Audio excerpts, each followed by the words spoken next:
Hello सभी दोस्तों को नमस्कार। मैं प्रमोद कुमार आज फिर आप लोगों के साथ एक नया टॉपिक डिस्कस करने रहा हूँ। जो ये टॉपिक इस समय बहुत ही चर्चा में है, क्योंकि आने वाले समय में जो है बढ़ती ईंधनों की कीमत, जो फॉसिल जीवाश्म ईंधन हैं, फॉसिल फ्यूल, उनकी लगातार कीमतें बढ़ रही हैं।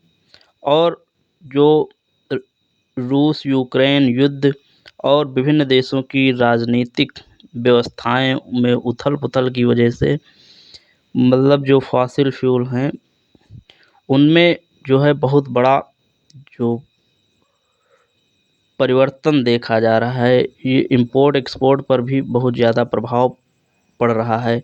इससे भारतीय अर्थव्यवस्था क्या पूरी दुनिया की अर्थव्यवस्था प्रभावित हो रही है।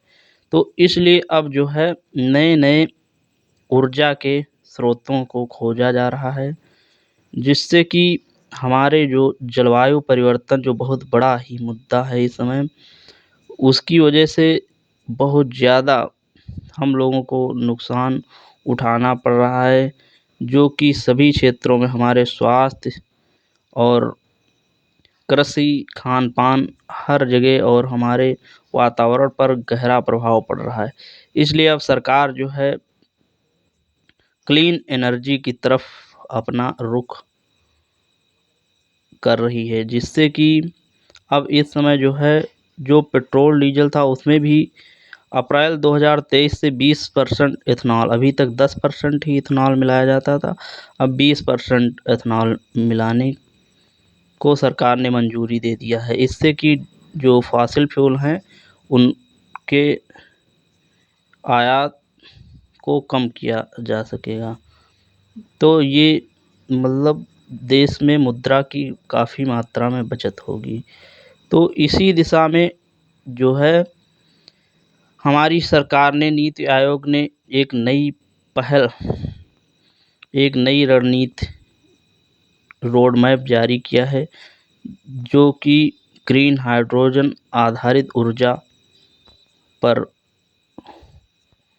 टिका हुआ है। इससे जो है हमारे देश को बहुत ही शुद्ध ऊर्जा प्राप्त होने की दिशा में हम लोग लगातार अग्रसर रहेंगे, जो कि इसका जो है कोई साइड इफ़ेक्ट नहीं होता, ना ही ये वातावरण पर कोई दूषित प्रभाव छोड़ती। इसलिए इस ऊर्जा का जो है सरकार, जो नीति आयोग है, वो इसके पक्ष में तर्क दे रहे हैं।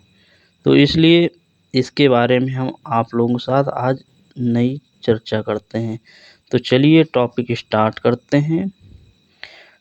टॉपिक का नाम है ग्रीन हाइड्रोजन। ग्रीन हाइड्रोजन ऊर्जा का एक स्वच्छ रूप है।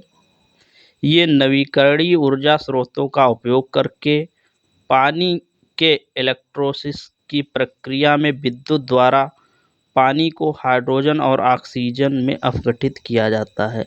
इसमें जो है विद्युत इलेक्ट्रोलिसिस प्रक्रिया द्वारा जो है पानी और हाइड्रोजन को अलग कर लिया जाता है। तो इसमें हाइड्रोजन जल जाता है और ऑक्सीजन मुक्त होती है, जो कि हमारे लिए बहुत ही लाभकारी होती। इसलिए इसका जो अपघटक है वो भी ऑक्सीजन है। तो इसलिए ये हमारे लिए समझ लो प्राणवायु छोड़ती है, कोई अवशिष्ट जो है ये नहीं छोड़ती। इसलिए ये बहुत ही अच्छा भविष्य का ईंधन माना जा रहा है। हाइड्रोजन ऊर्जा के प्रारूप, जैसे हाइड्रोजन ऊर्जा के बहुत सारे रूप हैं, जैसे grey hydrogen, brown hydrogen, blue hydrogen की तरह ही ग्रीन हाइड्रोजन भी एक है। तो जैसे grey hydrogen, brown hydrogen, blue hydrogen है, उसी तरह ग्रीन हाइड्रोजन भी उसमें से एक है। ग्रीन हाइड्रोजन का फुटप्रिंट अन्य की तुलना में सबसे कम होता है। जो इस समय ग्रे, ब्राउन, ब्लू हैं, इन जो अपने अवशिष्ट छोड़ते हैं उसमें जो ये ग्रीन हाइड्रोजन है सिर्फ नाम मात्र का ही अवशिष्ट छोड़ता है। मौजूदा समय में भारत में उत्पादित सर्वाधिक ग्रे हाइड्रोजन है। जो भारत में अभी मौजूदा समय में उत्पादित हो रहा है वो ग्रे हाइड्रोजन है। ग्रे हाइड्रोजन का उत्पादन, जो इसका उत्पादन प्राकृतिक गैस और अमोनिया का प्रयोग करके किया जाता है, जो कि यह गैस और अमोनिया, प्राकृतिक गैस और अमोनिया से बहुत महंगा पड़ता है, क्योंकि इसमें प्राकृतिक गैस और अमोनिया का यूज होता है। प्राकृतिक गैस को निकालने में भी बहुत महंगी पड़ जाती है, इसलिए ये जो ग्रे हाइड्रोजन है ये बहुत ज़्यादा महंगा पड़ जाता है। ऐसे में ग्रे हाइड्रोजन के विकल्प के रूप में ग्रीन हाइड्रोजन को बढ़ावा दे रही है।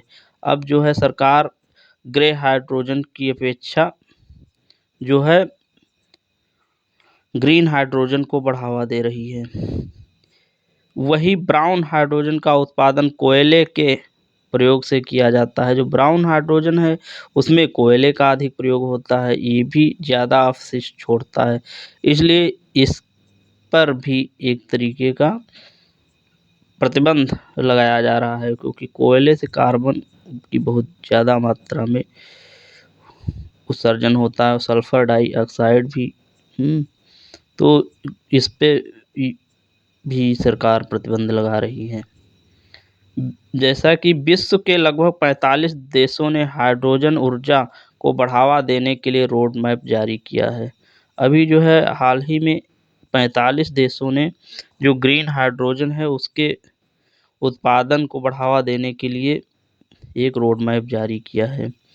भारत विश्व का तीसरा सबसे बड़ा तेल आयातक देश है।